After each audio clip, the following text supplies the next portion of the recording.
নমস্কার। ডিবি নিউজের সমস্ত শ্রোতা এবং দর্শকদের আমরা অভিনন্দন জানাই।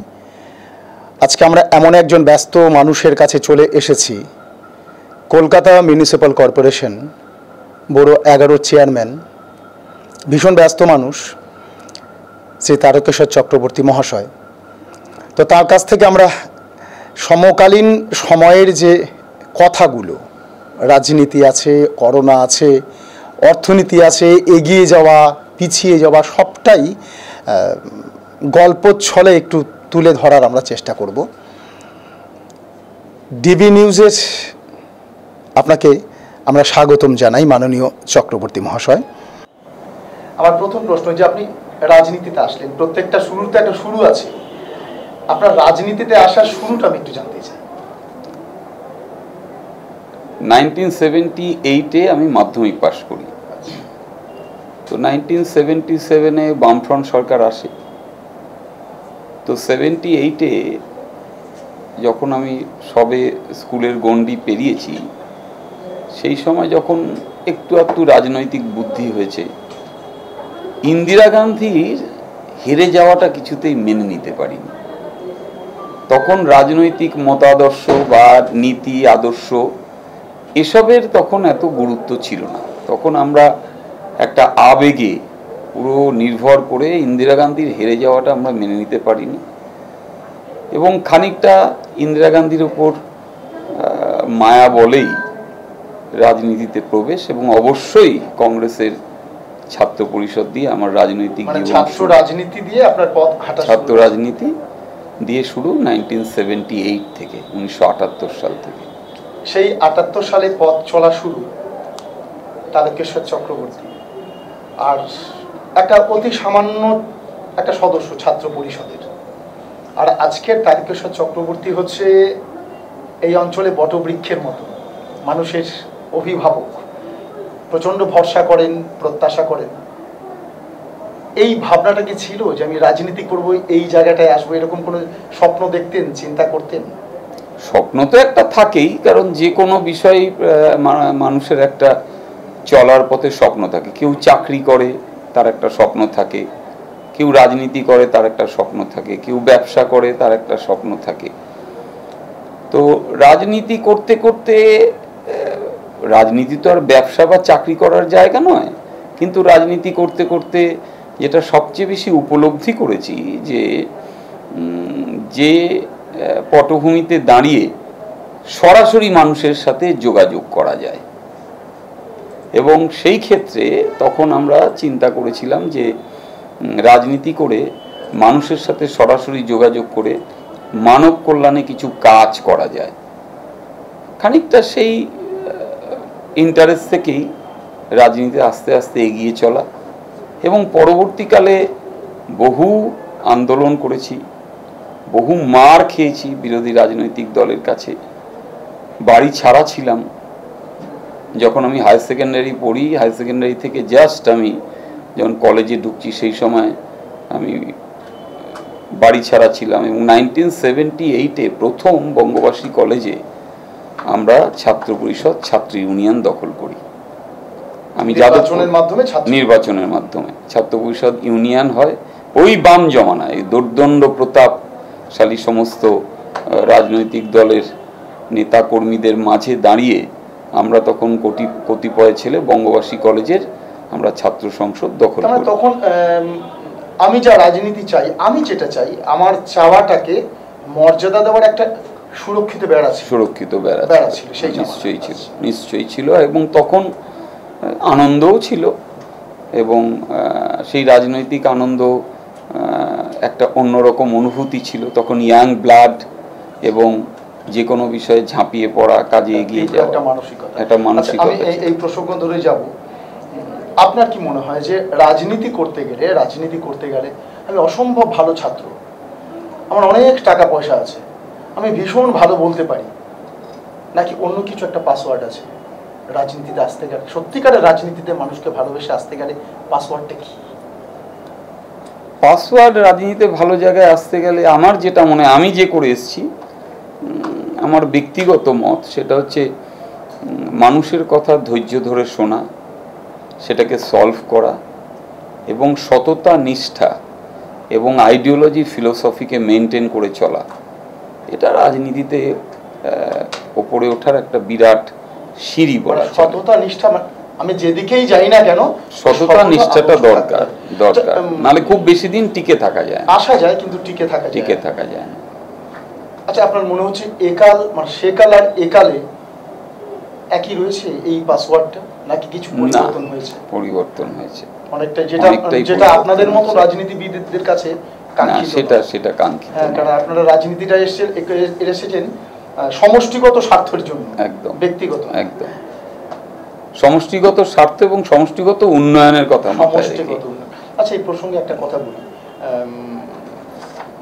আপনি যখন এখানে পৌর প্রতিনিধি ছিলেন না, অন্য কেউ একজন ছিলেন অন্য একটা রাজনৈতিক দলে, সেই সময় আর এই সময়ের মধ্যে উন্নয়নের ক্ষেত্রে কি প্রভেদ আনতে পেরেছেন বলে আপনার ধারণা? উন্নয়নের ক্ষেত্রে আমি এটুকু বলতে পারি, আমি যা বলছি কি উন্নয়নের ক্ষেত্রে আমি একটা বলতে পারি, একটা স্থবির জায়গা থেকে একটা বিরাট বলতে পারেন আপনি একটা পরিবর্তন হয়েছে। এটা আমরা যখন রাজনীতি করেছি তখন পুরোটাই বাম জমানা, একটা স্থবির ভাব, কোনো কিছুই এগোয় না, ঠিক আছে, একটা নজজৌ নতস্থৌ যেটাকে আমরা বলি, সেই জায়গা থেকে জোয়ার আনা। হ্যাঁ, যখন আসলে মমতা বন্দ্যোপাধ্যায়ের নেতৃত্বে যখন সরকার আসলেন, এত পরিকল্পনা বা এত কিছু বাস্তব করা যায়, এটা আমার মনে হয়েছে যে একজন গড গিফটেড মানুষ ছাড়া এটা ভাবাটাও বোধহয় এত সোজা হতো না, যেটা তার সার্থক রূপায়ণ। মমতা বন্দ্যোপাধ্যায় ইজ মানে এক্সেপশনাল, এবং তা এখন আর তাকে ছাড়া আমরা কিছু ভাবিও না। এবং সে যেভাবে, দেখুন, আমি একটা রাস্তার উন্নয়ন করলাম, আমি একটা ড্রেনেজ উন্নয়ন করলাম, কি আমি একটা কোনো অন্যভাবে সরকারি একটা কিছু করলাম, উন্নয়ন করলাম, সেটার থেকেও বড় কথা হচ্ছে যে উন্নয়নটা করলাম সেই উন্নয়নটা মানুষের কল্যাণে কতটা লাগলো, এই ভাবনা চিন্তাটা মমতা জায়গা থেকে পরবর্তী প্রশ্নে আসবো। যে বিরোধীরা বলছেন, সমালোচকরা বলেছেন এটা সৌন্দর্য, আপনার রাস্তায় দুদিকে আমি নীল, সাদা বা রং করলাম, কিন্তু আখেরে অর্থনীতির কি উন্নয়ন হলো?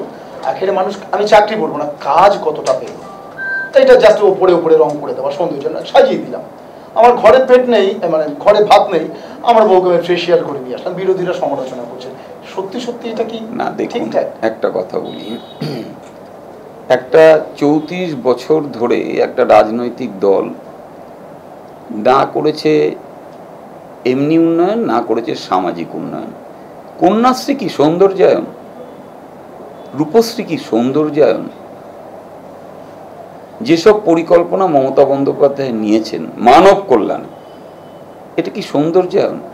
আমি রাস্তা দিয়ে যাচ্ছি, সুন্দর রাস্তা হয়েছে, ঝকঝকে রাস্তা হয়েছে, মানুষের যে আর্থিক পরিকাঠামো সেটারও তো প্রচুর উন্নয়ন হয়েছে। ক্ষুদ্র শিল্পে পশ্চিমবাংলা এখন প্রায় 3য় স্থানে উঠে এসছে। আজকে আমাদের, আমি যতদূর জানি, আগে পশ্চিমবঙ্গ ক্ষুদ্র এবং মাঝারি শিল্পে প্রথম ছিল। বাম জমানাতে তো নেমে গিয়েছিল, বাম জমানায় অনেক, বিধানচন্দ্র রায়ের থেকে জমানাতে ক্ষুদ্র এবং মাঝারি শিল্পে প্রথম ছিল। না না না, বাম জমানাতে ক্ষুদ্র মাঝারি শিল্পে আমাদের কোনোদিনই আমরা প্রথম ছিলাম না। তার কারণ তখন না না, তখন মৎস্য চাষে প্রথম বা ধান চাষে বা কৃষিতে প্রথম, এসব তথ্য ঠিকই না। সরকার আসার পরে এগুলো প্রচুর হয়েছে। 100 ডেজের, ধরুন 100 ডেজ প্রকল্পে, যেটা 100 দিনের প্রকল্পে, গ্রাম বাংলা থেকে শুরু করে শহরাঞ্চলে প্রচুর মানুষ উপকৃত হয়েছে। 365 দিন এমনও দেখা গেছে একটা গ্রামের পরিবার কাজ পায়। তো তার তো আর্থিক উন্নয়ন হয়েছে। বিরোধীরা বলছেন, বিশেষ করে বাম দলগুলো বলছেন, প্রথম ইউপিএ সরকার যখন আসে, হ্যাঁ, সেই সময় আমরা সমর্থন করেছিল এবং তাদের কতগুলো নীতি ছিল। ওয়ান অফ দেম যে গ্রামের মানুষের সাথে সাথে শহরের মানুষের 100 দিনের কাজের গ্যারান্টি করতে হবে, এটা তাদের কথা ছিল, ওরা বলছে। তো আপনি বলছেন যে এটা এই সরকার করেছে, কোনটা সঠিক?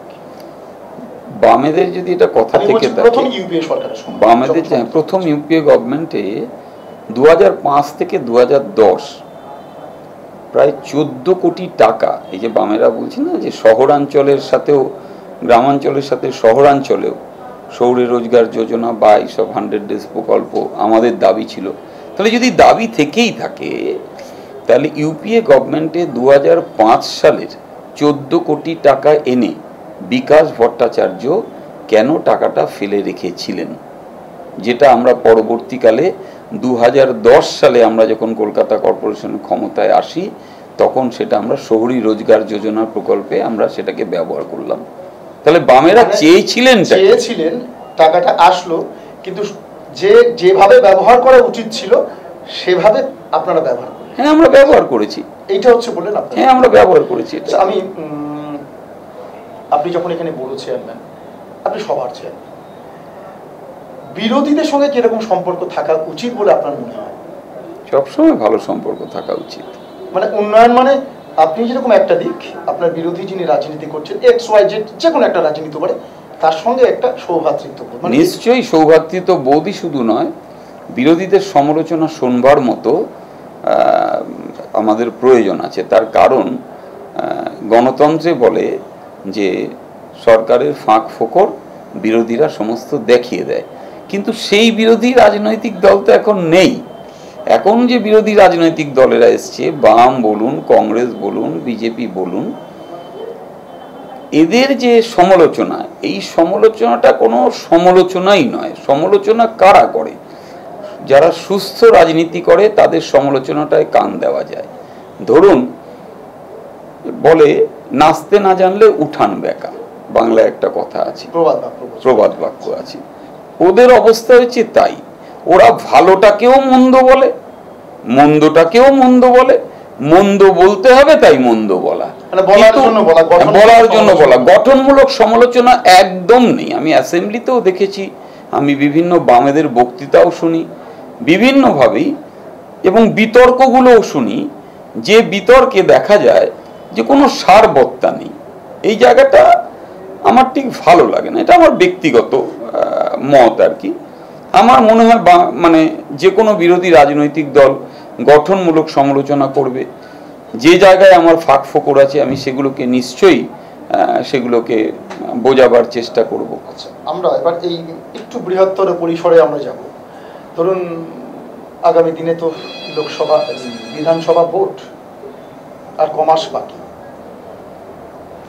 টিভিতে মানে বিভিন্ন চ্যানেলে এবং সংবাদ মাধ্যমে যেটা দেখছি, যেটা দ্বারা সাধারণ মানুষ ভীষণভাবে প্রলোভিত হয় যে অন্য একটা রাজনৈতিক দল আসছে, কারণ তারা ব্যাপক উন্নতি করতে চায়, আসছেই, এরকম একটা মতামত দেখছি বিভিন্ন সংবাদপত্রে থেকে শুরু করে বিভিন্ন চ্যানেলে। সেক্ষেত্রে আপনাদের আত্মবিশ্বাস কতটা? প্রথম কথা হচ্ছে আত্মবিশ্বাস, এবং কিসের ভিত্তিতে 2021 সালে এই আত্মবিশ্বাস 100% না 200% আছে। কেন? এই কারণেই মানুষ কিন্তু উন্নয়নটা দেখছেন। দেখুন, শহরে মানুষ যেমন উন্নয়ন দেখছেন, গ্রামাঞ্চলের মানুষও উন্নয়ন দেখছেন। উন্নয়ন দেখছেন বলেই কিন্তু মানুষের চাহিদা বাড়ছে। গ্রামাঞ্চলে, শহরাঞ্চলে মানুষের চাহিদা বাড়ে কখন? যখন তারা দেখে যে এটা আমি পাচ্ছি, আমার পরের পাওনাটা নিয়ে আমার দরকার। ফলে এই জায়গা থেকে দীর্ঘ 34 বছরের বঞ্চনার পর একটা পরিবর্তনের সরকার এসছে, মানুষ ব্যাপক দেখেছে। আরেকটি রাজনৈতিক দল, সেই রাজনৈতিক দলের শুধু উন্নয়নের একটাই তাদের ধর্মীয় বিষয়। ধর্ম দিয়ে কোনোদিনও উন্নয়ন হয় না। ধর্ম ধর্মের জায়গায়, ধর্ম তো অ্যাকচুয়ালি মানব কল্যাণী ধর্ম, সবচেয়ে বড় ধর্ম। ঠাকুর শ্রী রামকৃষ্ণ নিজেই বলেছেন যে আমি সমস্ত শ্রেণীর ধর্মগুরুর সাথে কথা বলেছি, আমি সমস্ত বই পড়েছি, তারপরেই তো তিনি ওই কথাটা বলেছিলেন, যত মত তত পথ। আপনার এই ধর্মটা নিয়েই একটা কথা বলবো, মনে আসলো কি হঠাৎ। তো বলছে একটা রাজনৈতিক দল বলছে যে আসলে ধর্মটাকে আপনারাই ব্যবহার করছেন। এক্সাম্পল কি? আপনারা এক্সাম্পল দিচ্ছেন এই ইমাম ভাতা, পুরোহিত ভাতা, কেন এই কথাগুলো সাধারণ মানুষের জন্য চাই বলছেন একটা রাজনৈতিক দল। আমি নাম করছি না, আপনি নিশ্চয়ই ইঙ্গিতে সবটাই বুঝে গেছেন, তো এই প্রশ্নের কি উত্তর আছে? দেখুন, আপনি যে ক্লাসটার কথা বলছেন, ইমাম ভাতা বা পুরোহিত ভাতা, এদের যদি সামাজিক পরিস্থিতি, আর্থিক পরিস্থিতি দেখেন, তাহলে এদের উন্নয়নের খুব দরকার আর্থিক সহায়তা। আপনি যদি ইমামকে দেখেন, ইমাম হিসাবে দেখছেন না, অর্থনৈতিক দিকে পিছিয়ে পড়া সেই মানুষই। একটা ইমাম যেহেতু সে একটা অন্য ধর্মের, সেই ধর্মটাকে আমি সহ্য করতে পারবো না, তাই তার সমালোচনা করব ইমাম ভাতা। আবার পুরোহিত ভাতাটা যখন পাশাপাশি দাবি উঠল যে ইমাম ভাতা যখন আছে পুরোহিত ভাতা নয় কেন, এই প্রশ্ন কিন্তু তারা তুলেছিলেন। যখন পুরোহিত ভাতাটা যখন মুখ্যমন্ত্রী যখন সেটা ঘোষণা করলেন, সেইটা আবার দেখলেন ওনারা, সেইটা নিয়ে রাজনৈতিক চর্চা করা যায় কিনা। আপনি বলুন তো, রাস্তার ধারে বিভিন্ন বড় ঠাকুরের মন্দির আছে, তাছাড়া এমনি প্রচুর মন্দির আছে। এই মন্দিরের যারা পুরোহিত, তারা মাসে ক পয়সা রোজগার করে? মানে আপনারা বলছেন পুরোহিত বা ইমাম, কিন্তু আপনারা দেখছেন যে ওই মানুষগুলো আসলে পিছিয়ে পড়া। একদম সেই দৃষ্টিভঙ্গি, একদম আর্থিক দৃষ্টিভঙ্গি দিয়ে দেখেই মুখ্যমন্ত্রী এটা করেছেন যে তারা কোনোদিনও কিছু পায়নি। এই প্রথম পশ্চিমবাংলার মুখ্যমন্ত্রী তাদের কথা চিন্তা করে এই ভাতা দেওয়ার কথা ঘোষণা করেছেন। শুধু তাই নয়, আমি আপনাকে এই কথাও বলি, মানবিক ভাতা ছিল না, বার্ধক্য ভাতা ছিল, ক্যাশ ছিল, সেটাকে আমরা চেক করেছি, অর্থাৎ ব্যাংকের থ্রুতে চেকের মাধ্যমে আপনার চলে যাবে, আগে অ্যাকাউন্টে চলে যাচ্ছে। আগে কি ছিল, কাউন্সিলর বা এমএলএ মনে হতো ও আমার দলের লোক, ওকে আগে দাও, যে অরিজিনালি পাওয়ার যোগ্য তাকে না দিয়ে সে তার নিজের দলের লোককে দিত। আমরা কাউন্সিলর আসবার পর 2000 একটা সংকীর্ণতা ছিল মারাত্মক ভাবে। এমনও দেখা গেছে 3 তলা বাড়ি পেনশন পায়, তিনি বার্ধক্য ভাতা পাচ্ছেন। 3 তলা বাড়ি, 4 তলা বাড়ি, বিধবা ভাতা, বিধবা ভদ্রমহিলা, তাকে বিধবা ভাতা দিয়েছে। কি না, তিনি সিপিএম এর সমর্থক, তিনি রাজনৈতিক দলে। কই, আমরা তো করিনি। দাদা, আমি এই জায়গা থেকে আপনাকে একটা প্রশ্ন করব। আপনার ঠিক এই জায়গা থেকে দূরদর্শনের বিভিন্ন চ্যানেলে আমরা যেটা দেখেছি, আপনার যে কথা বললেন যে আমার রাজনীতি দল, সে বড় লোক কি গরিব দেখবো না, আমার রাজনীতি দল আমার রাজনীতি করে, সুতরাং তাকে বার্ধক্য ভাতা দেওয়া যেতে পারে। হ্যাঁ, আমরা কিন্তু বিভিন্ন সংবাদপত্রে দেখেছি, পড়েছি, দেখেছি এই উমফানের টাকা যারা পাওয়ার, যাদের যোগ্যতা নেই, মানে অর্থনৈতিক দিক থেকে যারা যথেষ্ট বোল্ড, তাদের কাছেও গেছে। সেক্ষেত্রে তাহলে যখন আপনারা যেটা সমালোচনা করছেন সেটা কি ছুঁয়ে ফেললেন না তো? একটা বড়, যখন একটা বাস্তব পরিস্থিতিতে দাঁড়িয়ে একটা বড় জায়গায় যখন কাজ করা হয়, তখন কি হয়, তখন কিছু ডিসক্রিপেন্সি হয়ে যায়। কিন্তু এই উমফানের টাকা পরবর্তীকালে কিন্তু তারা ফেরতও দিয়েছে। যখন এটা জানাজানি হয়েছে, অ্যাকচুয়ালি এটা এসডিও ডিএম এর আন্ডারে হওয়ার কথা ছিল, কিন্তু এত বাড়ি সার্ভে করা এটা তো সম্ভব নয়, এত লোককে সার্ভে করা সম্ভব নয়, ব্যাপক ক্ষতি হচ্ছে। সেই সময়টা একটা ব্যাপক হারে নাম জমা পড়েছে। হ্যাঁ, এরকম হয়েছে, কিন্তু সেই জায়গাটাকে আপনারা সমর্থন করলেন না, শিক্ষা নিয়ে নিজেদের পরিশুদ্ধ করে টাকা ফেরত দিলে। যে ধরুন রেশন কার্ড, এখন এই যে প্যান্ডেমিক সিচুয়েশনে যে 10 ফর্ম ফিল আপ করেছিল, যে সে মনে করেছিল আমি রেশনের চাল গম কিছু নেব না, সে 10 ফর্ম ফিল আপ করে তার একটা নিজস্ব পরিচিতির জন্য সেটা রেশন কার্ড পেয়েছিল। সে এখন বলছে আমি RKSY 1 RKSY 2 নেব। কেন? পরিস্থিতি তাকে বাধ্য করেছে। এই প্যান্ডেমিক সিচুয়েশনে খাদ্যাভাব বা অন্যান্য যে অভাব হয়েছে, সেইগুলোকে করবার জন্য এমনি মুখ্যমন্ত্রী বিনা পয়সায় রেশন চালু করেছেন, আজও তা রয়েছে, আগামী দিনেও বেশ কিছুদিন থাকবে। কিন্তু বহু মানুষ, মধ্যবিত্ত, উচ্চ মধ্যবিত্ত, তারাও কিন্তু এই বিনা পয়সায় রেশন নেওয়ার জন্য আমাদের কাছে এসছেন এবং তারা পেয়েছেন, যেটাকে আমরা ফুড কুপন বলেছি। অনেকটা বড় একটা সাফল্য, বিরাট সাফল্য। ফলে আমফান কাণ্ডে 2-4টে এরকম, তাহলে আপনি আমাকে বলুন, একটা 3 তলা বাড়ির মানুষ, সেও এসে RKSY 1 RKSY 2 কার্ড তারা চাইছে, রেশন কার্ড। তার আগে প্রয়োজন ছিল না, এখন তার প্রয়োজন পড়েছে। তাহলে হ্যাঁ, তাহলে উমফান ঝড়ে এরকমও আছে, অনেক মানুষের হয়তো দালান বাড়ি, কিন্তু তার 3 তলার যেটা কাঁচা, সেটা হয়তো শেষ হয়ে উড়ে চলে গেছে। সে আবেদন করেছে বা তার হয়ে কেউ আবেদন করে দিয়েছে। পরবর্তীকালে যখন দেখা গেছে যে কাঁচা কনস্ট্রাকশনের উপর এটা ম্যাক্সিমাম দেওয়া হচ্ছে, তখন সেই ভুলটা ডিএম বা এসডিও পরবর্তীকালে সেটাকে রেকটিফাই করেছে। রেকটিফাই করে এখন তো ঠিকই আছে। প্রতিমারের প্রসঙ্গ আসলেন, এই সময়টাকে একটু ছুঁয়ে যেতেই হয়। সারা ভারতবর্ষের অর্থনীতি এমনি খারাপের দিকে যাচ্ছিল, যারা অর্থনীতি বিশেষজ্ঞ তারা বলছেন, এবং এটি অতিমারির সময়ে আরো খারাপ জায়গায় এসছে। বিশেষ করে মধ্যবিত্ত, নিম্ন মধ্যবিত্ত মানুষের অবস্থা আরো খারাপ। এদিক থেকে দাঁড়িয়ে কেন্দ্রীয় সরকারের একটা বিশাল ক্ষমতা স্বাভাবিকভাবে, আর সমস্ত অঙ্গরাজ্যের ক্ষমতা সেই তুলনায় অনেকটাই কম। এই অতিমারির সময় কেন্দ্র কি করলো, আপনারা কি করলেন, মূলগত পার্থক্যটা? প্রথম কথা হচ্ছে, কেন্দ্র তো আমাদের একটা বিরাট সংখ্যার অঙ্কের একটা টাকা, উন্নয়নের টাকা তারা আটকে দিয়েছেন, এবং এটা আমার মনে হয় যে ওদের একটা ভাতে মারার চক্রান্ত। যে পশ্চিমবাংলায় যেহেতু আমার মনোভাবের কোনো সরকার নেই বা আমার জোটের সরকার নেই, এটা ভাতে মারার চক্রান্ত। সেকেন্ড থিং হচ্ছে, প্রচুর ইন্ডাস্ট্রি বন্ধ হয়ে গেল, পর্যটন শিল্পে হাহাকার নেমে গেছে, মারাত্মক অবস্থা। কিন্তু এর মধ্যে থেকেও, এত প্রতিকূলতার মধ্যেও মমতা বন্দ্যোপাধ্যায় যেভাবে কাজটা করেছেন, বলতে পারবেন না যে এই অতিমারির সময় 100 ডেজের টাকা আটকেছে, প্রত্যেকে পেয়েছেন। মানবিক ভাতা আটকেছে, প্রত্যেকে পেয়েছেন। পশ্চিমবাংলার কথা বলছি, প্রত্যেকে পেয়েছেন। বার্ধক্য ভাতা আটকেছে না, প্রত্যেকে পেয়েছেন।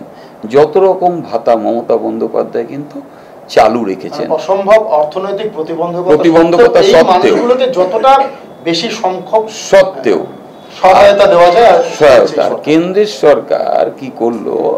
প্রথম কথা হচ্ছে, বিজেপি ইটসেলফ এ ইন্ডাস্ট্রি। এখন ভারতবর্ষে একটাই ইন্ডাস্ট্রি, তার নাম হচ্ছে বিজেপি। আপনি বলতে পারেন একটা বড় শিল্প, কয়েক হাজার হাজার কোটি টাকা তারা শুধু পার্টি ফান্ডি করে নিয়েছে, এবং সমস্ত জায়গা থেকে কিছু ব্যবসায়ীকে, পুঁজিপতি ব্যবসায়ীকে মদত দিয়ে তারা এটা করেছে। কিন্তু অদ্ভুতভাবে আজকে শিল্পগুলো বন্ধ হয়ে গেল, ব্যাংক থেকে ব্যাংকের টাকা মেরে দেওয়া হলো, ব্যাংক এবং বিমা সংস্থাকে প্রাইভেটাইজেশন করে দেওয়ার চক্রান্ত হচ্ছে। রেলকে কোনোদিনও বিক্রি করবে, রেলকে আমরা জীবনে ভাবতে পারিনি। রেল কোনোদিনও বড় একটা স্তম্ভ বলা চলে, যে পিলার, সেটাকে বিক্রি করে দেওয়া। ফলে যে ন্যাশনালাইজেশন ইন্দিরা গান্ধী করেছিলেন ব্যাংক এবং বিমাকে, সেই গ্রামের প্রত্যন্ত গ্রামের মানুষ যাতে সেটা সুবিধা পায়, সেটাকে তারা কেড়ে নিচ্ছেন। কিসের ভালো করবে এরা? ফলে এই অর্থনৈতিক পার্থক্যটা যদি আপনি সরকারের দেখেন, একটা সরকার প্রতিবন্ধকতা সত্ত্বেও সে তার সমস্ত ভাতা, সমস্ত কাজ, উন্নয়নের কাজ একের পর এক মমতা বন্দ্যোপাধ্যায় কিন্তু করে চলেছেন। আর আরেকটা সরকার প্রতিবন্ধকতা সৃষ্টি করছে, এবং ধর্ম, আর সাথে সাথে তো রিসেন্টলি কি হয়েছে আপনারা দেখেছেন, আদিবাসী সম্প্রদায়, দলিত সম্প্রদায়, মানে প্রত্যেক সংখ্যালঘু সম্প্রদায়, খ্রিস্টিয়ান সম্প্রদায়, প্রত্যেকে আজকে পদদলিত, আজকে প্রত্যেকে। আমি এখান থেকে আরেকটা জায়গায় যাব। এই যে ধরুন ওই কয়লা খনি বিক্রি করে দেওয়া, রেল বেসরকারিকরণ, আপনারা যে কথাগুলো বলছেন, এই সমস্ত বিষয় নিয়ে আমরা পার্লামেন্টে দেখছি সমস্ত বিরোধী দল একসাথে প্রতিবাদ করছে, কিন্তু প্রতিবাদ তো শুনছে না। হ্যাঁ, একসাথে প্রতিবাদ করছে।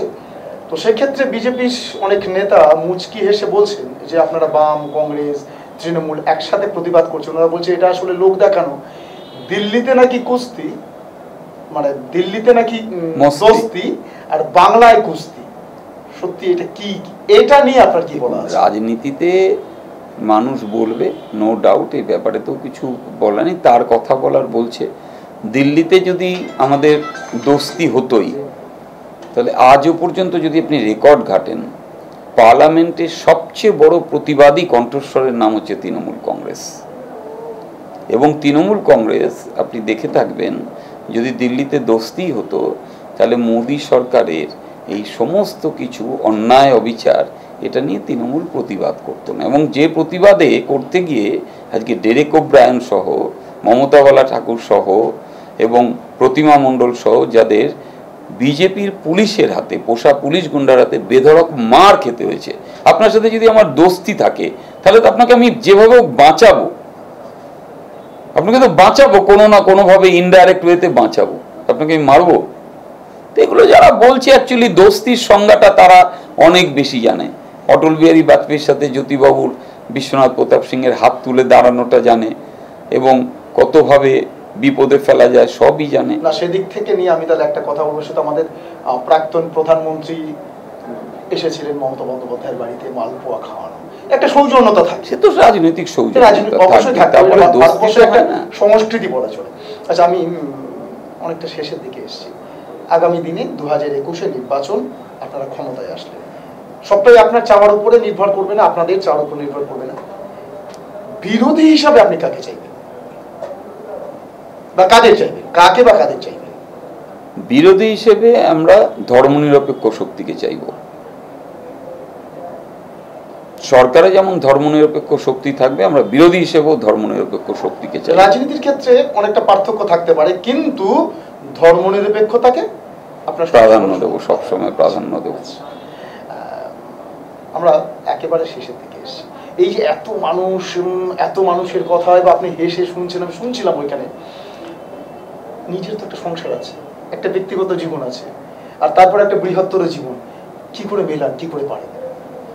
প্রথম কথা হচ্ছে আমি একটা ন্যাশনালাইজ সেক্টরে চাকরি করতাম, পাবলিক আন্ডারটেকিং কোম্পানিতে, এবং সেই চাকরি আমার কি হয়েছিল যে আমার সাংসারিক যে পুরুষ মানুষের কাজ কি, পুরুষ মানুষের কাজ হচ্ছে সংসারে অর্থ যোগান দেওয়া।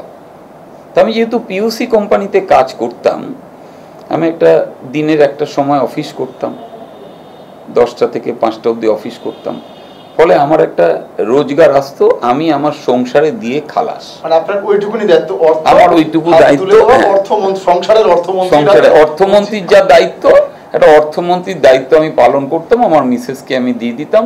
তিনি আমায় কোনো বিরক্তও করতেন না, ছেলে মেয়ের পড়াশোনার ব্যাপারে মতামত যেরকম দেওয়ার সেরকম আমরা মতামত দিতাম। কিন্তু এই জায়গায় তার সাথে রাজনীতিতে আমি কোনোদিনও আমার সংসারের সাথে গুলিয়ে ফেলিনি। রাজনীতি আমি এসছি, আমি মূলত, আমি এখনো বলছি, আমি মমতা বন্দ্যোপাধ্যায়ের আইডিওলজি ফিলোসফিকে বিশ্বাস করি, আমি আর কাউকে বিশ্বাস করি না। আমি মমতা ব্যানার্জির আইডিওলজি ফিলোসফিকে বিশ্বাস করি, এবং আমার যেটা মনে হয় যে মমতা বন্দ্যোপাধ্যায় মানব কল্যাণে কাজ করেন, এবং স্বয়ং ঠিকই মানে শ্রী রামকৃষ্ণ তিনিও বলেছেন যে মানব কল্যাণে যারা কাজ করবে, মানুষের কল্যাণে যারা নিজেদের নিবেদিত প্রাণ, তাদের অনেক সমালোচনা সহ্য করতে হবে, কিন্তু তারা কাজ করে যাবে। ওটাই সমালোচনাটাই মমতা ব্যানার্জির ক্ষেত্রে। আমি কয়েকজন মানুষের নাম বলবো, সেই মানুষগুলো হয়তো আপনার পছন্দের, হয়তো কি পছন্দের, হয়তো আপনার অপছন্দের। তখন সেই মানুষগুলোর কাছে আপনি কি চাইবেন? আমি মানুষগুলো এক এক করে নাম বলি, সেই মানুষগুলো আপনি কি চাইবেন? সে আপনি ব্যক্তিগত চাওয়াও থাকতে পারে, বৃহত্তর চাও থাকতে পারে।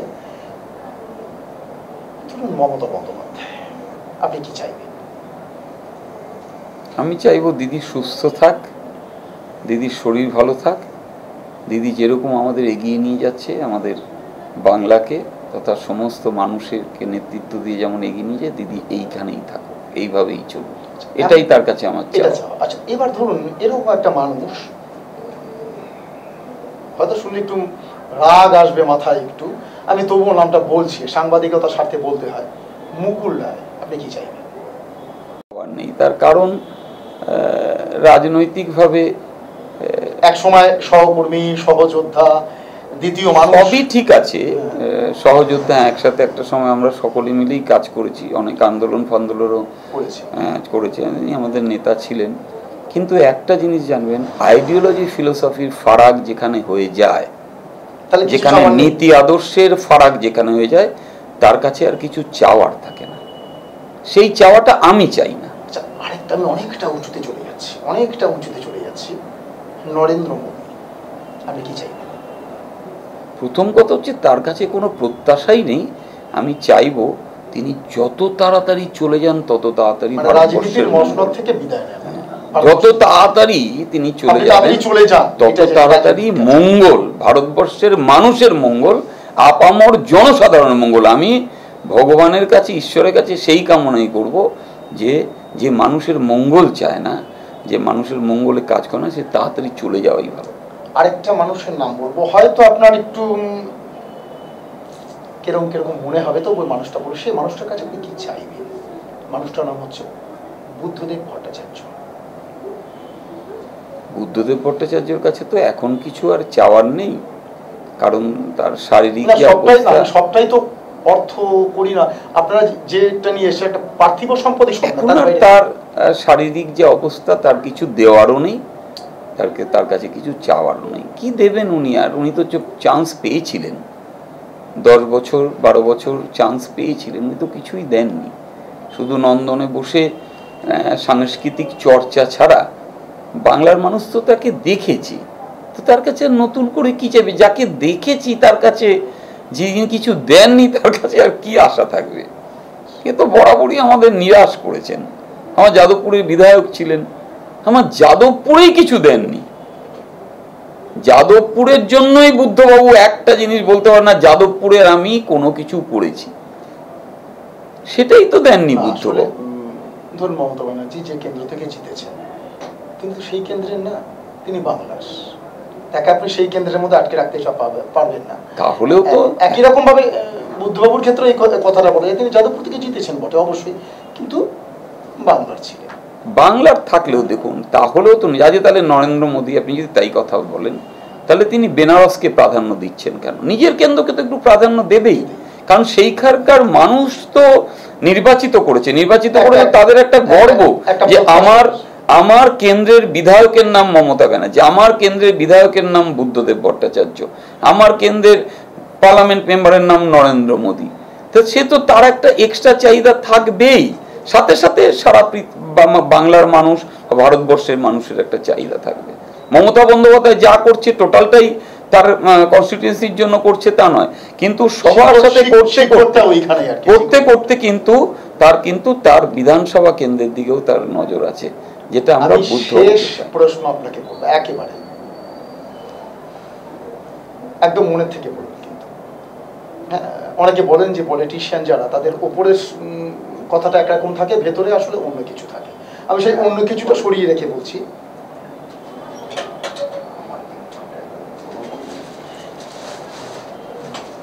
তৃণমূলের এই মুহূর্তে এটা পাল্টে ফেলা উচিত অবশ্যই। এটাটা আসলে কি আপনার মনে হয়? দেখুন, সরকারে থাকলে একটা অ্যান্টি এস্টাবলিশমেন্ট একটা হাওয়া ক্রমাগত থাকে, এটা ঘটনা। এবার এটা উদ্দেশ্য কে কি বলছে তা জানি না, তবে আমার যেটা মনে হয় যে এখনকার যে রাজনীতি, এখনকার যে সংস্কৃতি, নিউ জেনারেশন আসছে না পলিটিক্সে, রাজনীতিতে নতুন জেনারেশন, বিরাট ব্যর্থতা।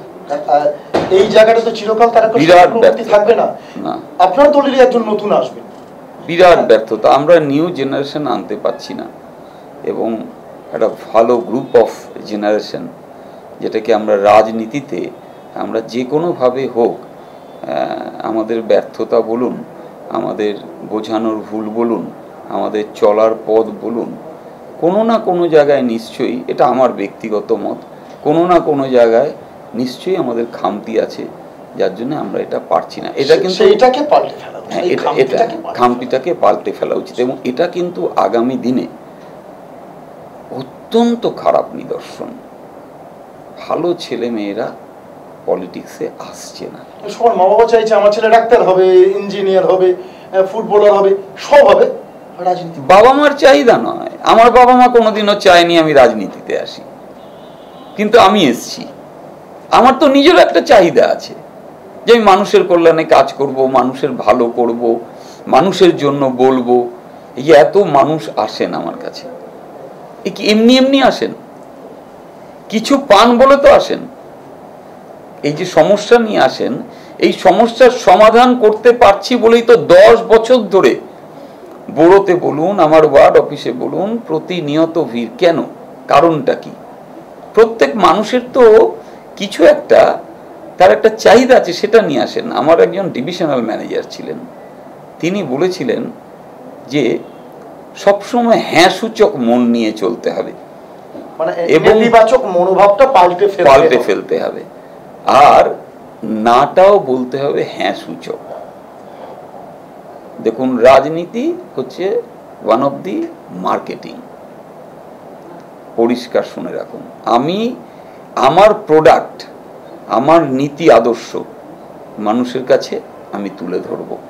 তুমি তোমার প্রোডাক্ট, তোমার নীতি আদর্শ, বিরোধী রাজনৈতিক দলগুলোর কথা বলছি, মানুষের সামনে ফেলবে। মানুষ বুঝে নেবে কোনটা ভালো, কোনটা ভালো, কোনটা খারাপ, এটা বলতে হবে। অনেক ধন্যবাদ। আপনি অসম্ভব ব্যস্ত মানুষ, এই ব্যস্ততার মাঝেও আমাদের সময় দিলেন। একদম শুরু থেকে শুরু করা, বর্তমান সময়ের চাহিদা, কোন জায়গায় অনেকটা অন্ধকার আছে সেটাও একদম অকপটে বললেন, খামতিটাও বললেন, এবং কি করা উচিত সেটাও বললেন। ভীষণ ভালো। ডিবি নিউজের পক্ষ থেকে আপনাকে নমস্কার। নমস্কার, ভালো থাকবেন। সকলকে ধন্যবাদ।